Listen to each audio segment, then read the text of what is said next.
Hello everybody, welcome to the Java course. We now use primitives as the fundamental data types of Java, but before Java 5, we didn't use integer primitives or double primitives as the fundamental data type. Instead, we used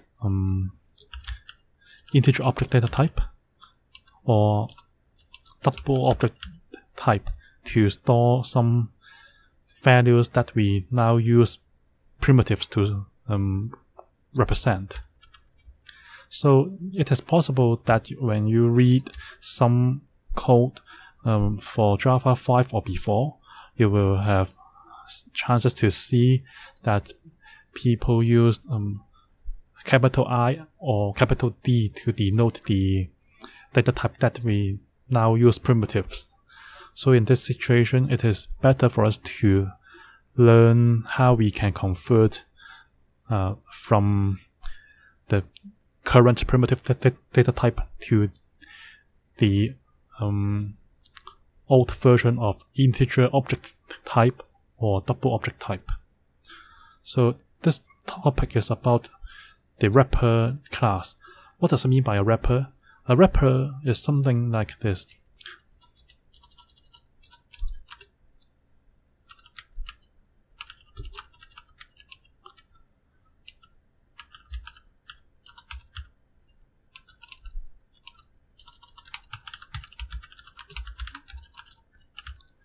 We wrap a primitive to treat it as the corresponding object type, and the object type here can mean integer object type, double object type, or even character object types.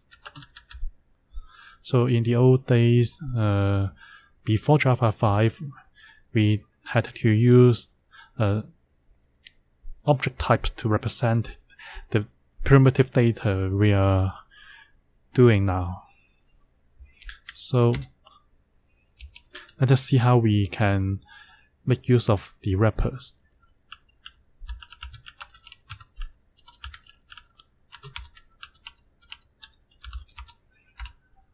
If we want to convert a primitive to the corresponding object type, in the old days we have to do something like this.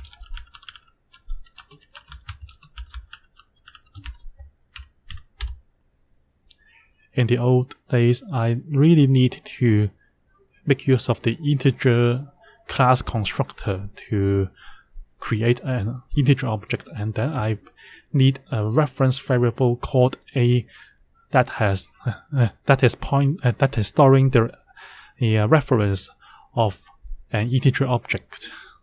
So this kind of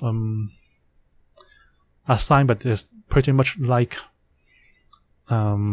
the constructor of our user-defined classes. In the old days, before Java 5, we really need to do this kind of object creation. But since Java 9, this kind of integer constructor is already deprecated. So for now, we don't really need to use this approach, even though it is still allowed, even in Java 11. So a better way for now is this one. We don't need to use the integer constructor again. If I want to wrap a primitive to the integer object type, I simply use this notation. At capital I, integer a equals 6. So I'm going to assign a literal of 6 to a reference variable called a, and this reference variable is storing the address of an integer object. Okay, so here we have to rely on auto boxing. That means when we do the when we put the integer primitive on the right hand side, Java is able to help me convert to the corresponding integer object type. So that is known as auto boxing. I put an integer primitive to an integer object. So it seems to us that the integer object is already packing the integer primitive.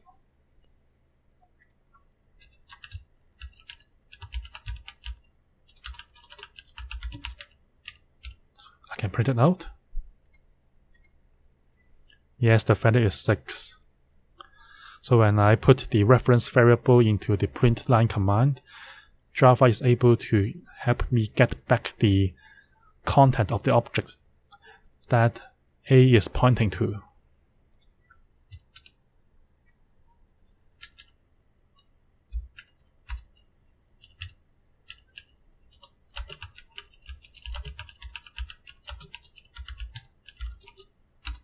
Can we do the other way around by converting a wrapper to a primitive? Yes, we can.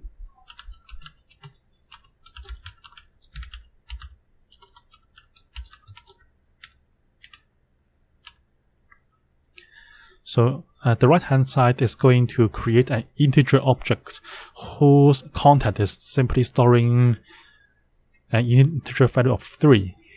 So I have to use value of method pertaining to the integer class to help me create an integer object that has the value of 3 inside.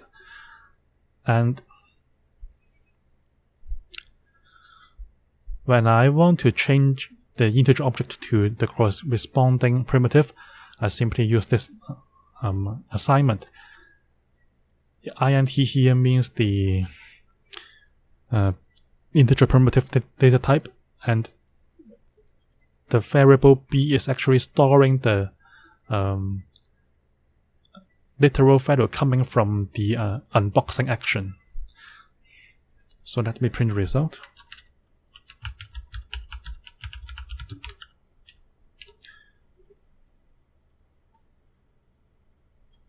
So the value of 3 is printed, and I have to say that b is not a reference variable. Instead, it is a data variable of integer primitive type.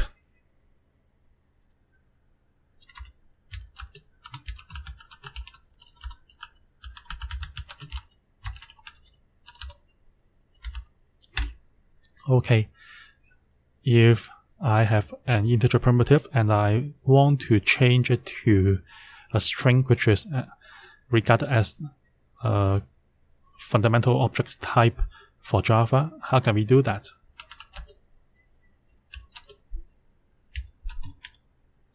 Suppose I have an integer primitive k which has a value of 89. If I want to change it to a string, how can I do that?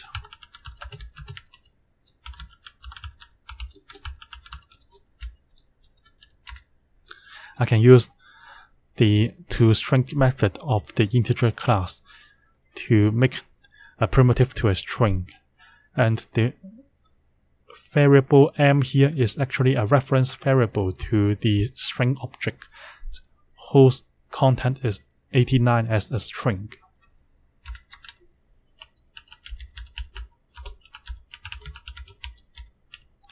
When I print it out, I will get 89 as string content.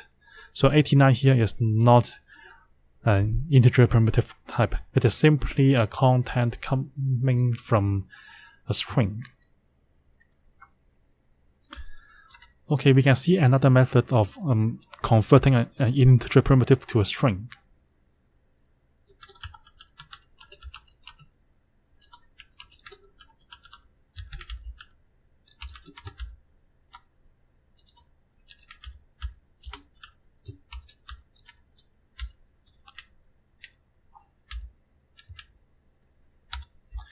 Okay, the meaning of this assignment statement is that I'm going to make a string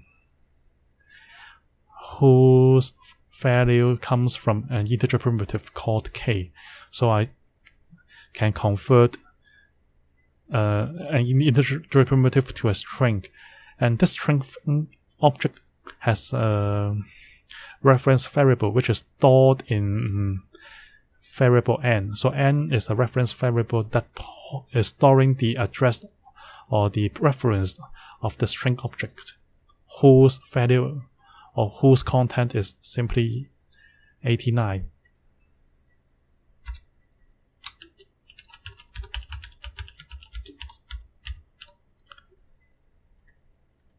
Yes, when I print it out, I will get 89 as the content of the string whose whose reference variable is called n.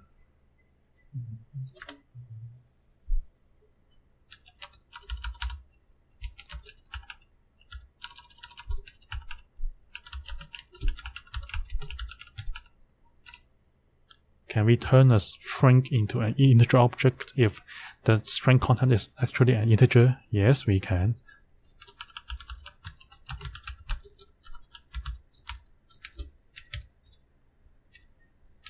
So a reference variable C is pointing to a string object whose content is 34. So 34 is actually a string content.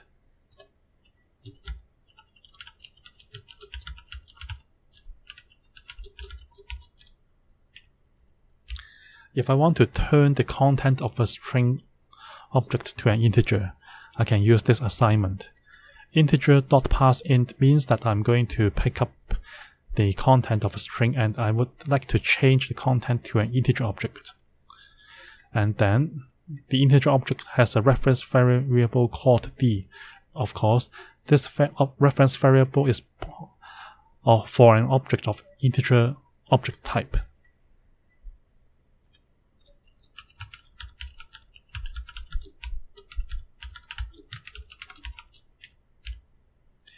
If I want to print out the content of the integer object, I need to use the init value method of an integer object. So I put the reference variable and then I put dot init value to call the method of the integer object in order to print out or obtain the number stored in the integer object.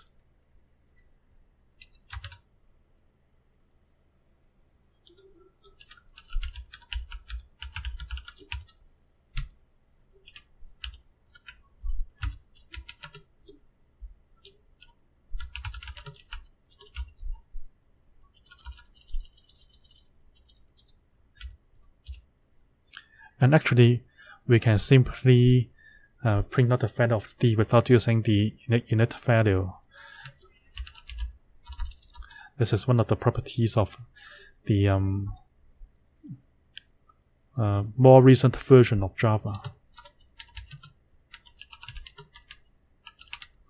So you can use init value method, or you simply put the reference variable to the print line method. We will still get the same result.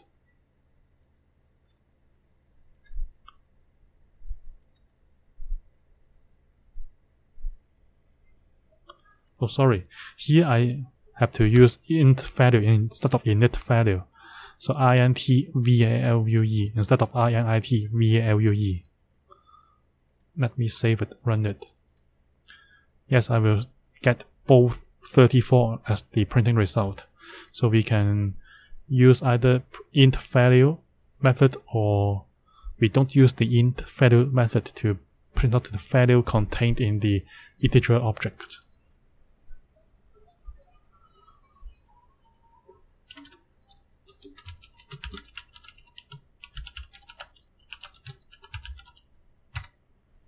We can also convert an integer object to a string.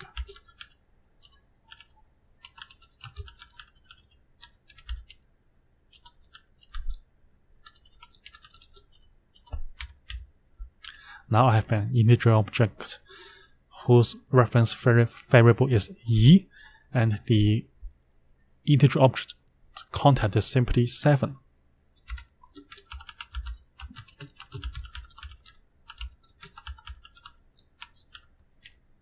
If I want to turn the integer object content to a string, I can use this assignment to make the integer to a string, and the string has a reference variable called f.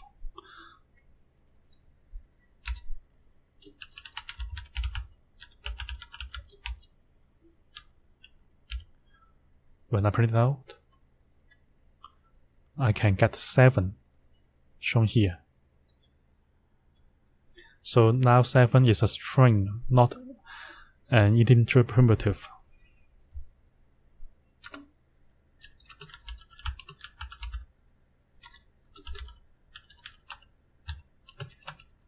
We have another method of handling the integer object conversion to a string.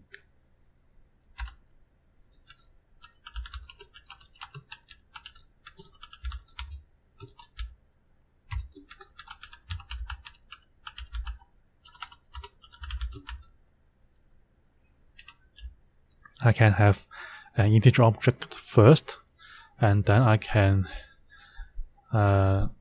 get the content in the form of a string by using the toString method. That means I change the integer object content to a string, and then I will use the reference variable y to store the reference of this string, and then I simply print out the string.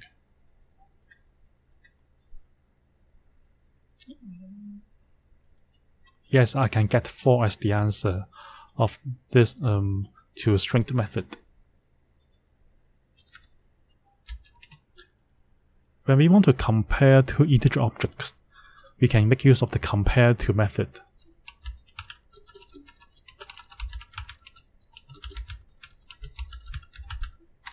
How can we do that?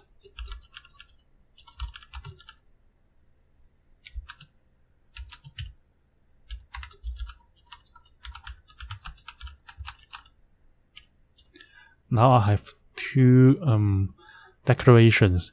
One is called int1 and the other one is int2. So I have two reference variables, int1 and int2. And for int1, I'm going to store the address of an integer object whose value is 5. I'm going to do the same thing for int2 reference variable. Now I have two reference variables, int1 and int2. In this kind of notation, actually both int1 and int2 reference variables would point to the same integer object whose value is 5. So this kind of literal assignment to integer integer object type is quite similar to what we did for string literal assignment.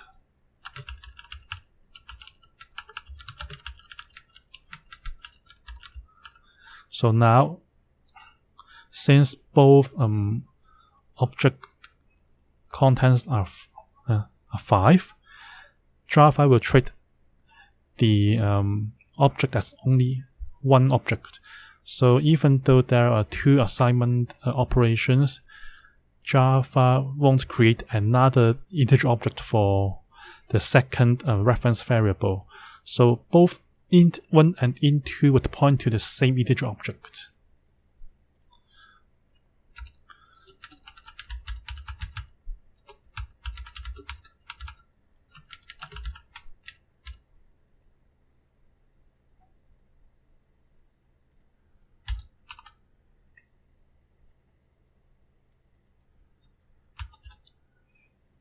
So when I want to compare the references of the two reference variables, I will get true because both references are pointing to the same object whose value is 5. So in this case, the equality comparison is simply going to compare the references. If we want to compare the values of the object that the reference variable is pointing to, we can make use of the compareTo method.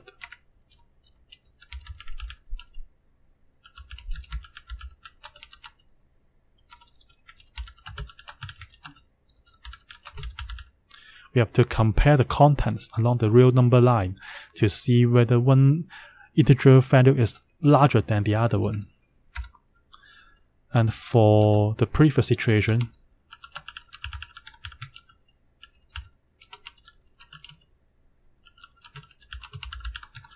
we just compare the references to see whether the references are equal to the other.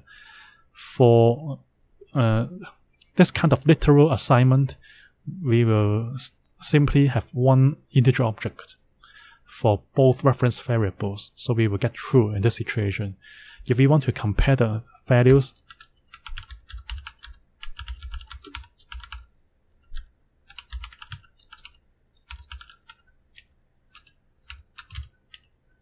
we have to use the compareTo method of integer objects. So I'm going to pick up the content of the object pointed to by int1, and then I'm going to compare that value to the value of int2 object, and then I'm going to see whether they are equal or not. If they are equal, the result of this compareTo method will give me an integer of 0. If they are not the same, this statement becomes false, so I will get false as the output. So let me see the result for now. Yes, I will get true for the compareTo method because both integer references are pointing to the same object, whose value is of course the same. So I will get true to indicate that these two values are the same. I mean, the values of the integer objects pointed to or referred to by these two reference variables are the same. So we can see the effect if I turn int2 to 6. What will I get for the printing results for these two lines? Since both reference variables are pointing to different objects, we can expect that the first answer would give me false, and also the second answer would give me false. Yes, both are false here. Why? For the first one, I'm going to compare the references of the two reference variables. Because there are already two objects, the references are of course unequal to each other. So I will get false as the first result.